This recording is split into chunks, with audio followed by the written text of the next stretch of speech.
عليكم ورحمة الله وبركاته. hordoftoonni sinaafsiif akkam jirtu baga nagaan dhuftanii warri subscribe gootanii na hordofaa jirtan baay'ee tokko galatooma. warri subscribing godhin jirtan immoo subscribe godhaati mallattoo bilbilaa cinaa jirtan yoo cuqaastan yeroo viidiyoon hojjedhu akka isin qaqqabuu fi achuma viidiyoo irraa fayyadamaa akka taatanii isin gargaara jechuudha. har'a akkuma baratame waan isiniif qabadhee dhufee wanta fuula keenyaa fi gaarii ta'ee fi naanis na fayyade baay'ee tokko isinillee isin fayyada jedhee waan yaadiifidha. Talbaan faayidaa garaagaraa qaba. Viitaaminota garaagaraa of keessaatii qaba. Viitaaminota taalee isiniif lakkaa'ee fixuu baadhu baay'ee tokko nu fayyada. Fuula keenyaaf jalqaba irratti ani kan inni itti fayyadame irra caala fuulaaf jechuudha. Fuula keenyaaf baay'ee tokko haala garaagaraatiin fayyadamuu dandeessanii. Alto isa tokko daakuu isaallee daaktaniis fayyadamuu dandeessu. Danfistaniillee jeelii isaa jalaa erga baastanii booddee fayyadamuu dandeessu. Kan inni nu fayyaduu fi faayidaan isaa inni biroon immoo maalidha yoo jettanii lama tokkoffaa irratti fuulaaf jedheera. Fuula keenya baay'ee qulqullina isaa nu eega. Waan hin barbaachisne garaagaraa fuula keenya irratti babba'u irraa baay'ee tokko nuuf eega. Fuula keenya ismuuzii ta'ee akka turuu fi akka qulqullaa'uuf baay'ee tokko faayidaa qabeessa jechuudha. Baay'ee tokko nu gargaara. Kan biraa rifeensa keenyaaf baay'ee gaariidha. Faayidaa isaa keessaa tokkoof lama isinitti himumaafidha.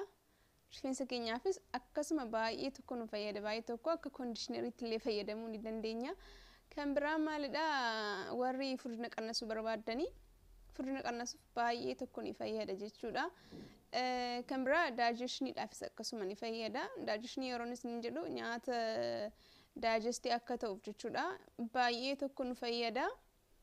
Akka naannoo keenyaatti namni akka baay'ee bakka laatee fi akkasittiin faayidaa qabeessa ta'uu isaallee hubannoo dhabuurraa kan ka'e natti fakkaata. Bakka itti laatanii baay'inaan hin fayyadamanis namni baay'ee fayyadamus hin jiru jechuudha. Darbee fayyadamanii.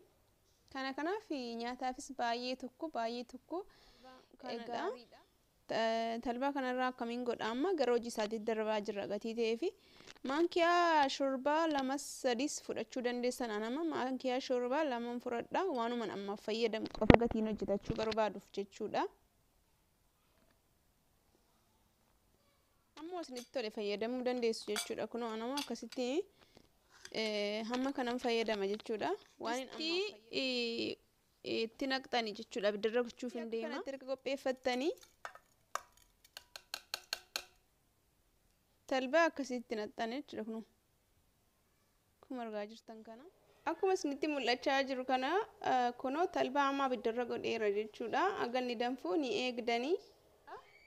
Erga akkasii danfisiistan akka inni xiqqoo fudhatu danfee maal jedhee xumuramee asirra geera. Amma bishaan isaa kanaan jalaatiin calalaasi qulqulluu ta'e jechuudha. Isatti jalaatiin kaata jechuudha. Akkuma isinitti mul'achaa jiru kana fakkaateera. Kunoo akkuma isinitti mul'achaa jiru kana kuni bishaan isa jalaa ba'eedha. Kun immoo ija isaadha jechuudha. Ija isaa kanas hin gattanii wal dura duuban akkaataa itti fayyadama isaa immoo isinitti nan agarsiisa gatii ta'ee fi tartiibuma isaa kana. Akkuma argaa jirtanii walitti deebineerra amma bishaan talbaa amma argaa turtanii kana fakkaateera jechuudha. Erga qabbaneessitanii booddee kanatti naqattanii akka fuula isinitti naqachuuf isinii ta'utti qodaa akkasii qopheeffattanii ni biiftanii jechuudha. Kunoo akkuma nama isinitti agarsiisuuf deemu kanatti fuula keessan erga dhiqattanii booddee fuula keessanitti ni biiftan.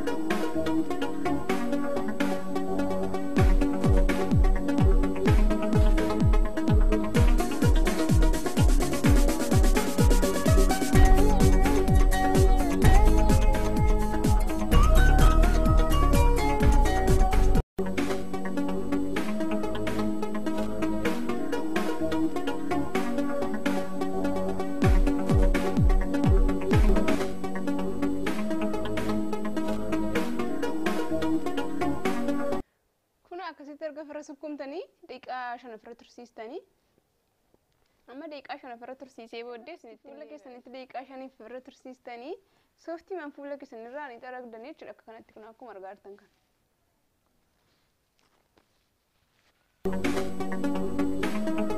Kuno isa kana erga akkasitti xumurtanii booddee kun immoo talbaa isa jalaatii baay'eedha jechuudha. Talbaa isaa ija isaa akkasitti daaktan kuno. Yookiin ija isaa akkasitti ofitti sukkumuu dandeessa rakkoo hin qabu. Ani xiqqoo nan daakee kuno kana fakkaata. Isa immoo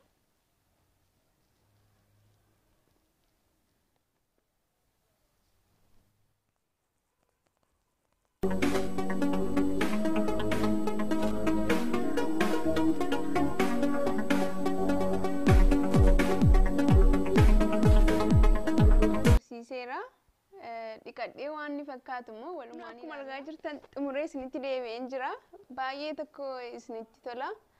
Kuno kana fakkaata jechuudha. Fuula koo erga dhiqadhee booddee baay'ee tokko jaallattu wantuma qallaalitti mana keessan keessatti argamu irraati. Fuula keessanii bareechifachuu dandeessu. Itti fayyadama. Viidiyoo kana jaallattanii like, share, subscribe godhaati. Mallattoo bilbila cinaatti mul'attu sana yoo cuqaastan yeroo hundumaa viidiyoon hojjedhu isin qaqqaba. Irraa shakkii tokko hin qabu. Baay'ee baay'eetu. Ciao.